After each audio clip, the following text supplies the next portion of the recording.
Monsieur Gauthier-Boucher. Oui, merci, monsieur le maire. Merci, chers collègues. Nos remerciements tout d'abord à Silène et à l'Union sociale pour l'habitat pour cette présentation assez brève mais très détaillée sur le logement social. Le RN est naturellement attentif à ces questions pour une raison d'ailleurs plus que motivée, c'est que nos adhérents connaissent le logement social. Ils le connaissent pour y vivre majoritairement.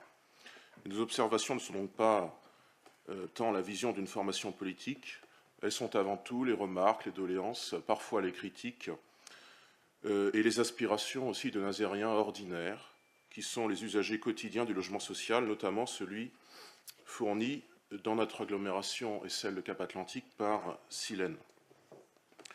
La première doléance manifestée par nos adhérents et au-delà, je n'ai pas les chiffres, mais je pense quand même que c'est une majorité de Français, plus de 50%, il faudrait vérifier, c'est celle de l'accessibilité des logements. Nous sommes naturellement attachés à ce qu'en France, les Français soient prioritaires dans l'accès au logement et à plus forte raison au logement social. Cet accès garanti doit être l'une des 3 priorités d'une politique de priorité nationale accordée aux Français que nous souhaitons également voir étendue au domaine de l'emploi et de la protection sociale. Dans un deuxième temps, il y a une autre doléance concernant l'espace des logements. Les logements sociaux doivent être plus grands et plus fonctionnels, même si, bien sûr, d'immenses efforts ont été consentis ces dernières années par les bailleurs, tant privés que publics, de même qu'il y a eu beaucoup d'efforts en termes de réduction de la consommation énergétique.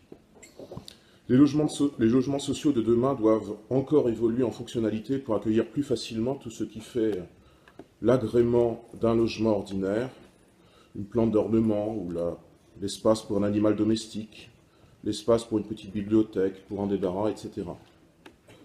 Personnellement, et sans engager mon mouvement, je pense d'ailleurs que la surface minimale habitable de 9 mètres carrés n'est pas digne pour un pays comme le nôtre, même si bien sûr ça n'est du ressort de personne ici de changer ça. Est-ce qu'on peut vivre dans 9 mètres carrés? Est-ce qu'on peut vivre dans 15 mètres carrés ou même un peu plus? J'avais posé la question l'an dernier au vice-président de l'Assemblée nationale, François de Rugy, lors d'un débat de l'USH, justement. Monsieur de Rugy avait éludé la question. Il n'est naturellement pas concerné par ce problème, puisqu'il vit à l'hôtel de la Sey. Personne dans ce conseil ne voudrait vivre dans une dizaine de mètres carrés. C'est pourtant le quotidien d'un certain nombre de mes proches et de mes amis, et je vous prie de croire que cela invite à réfléchir. Il faut également réfléchir à l'environnement immédiatement extérieur au logement.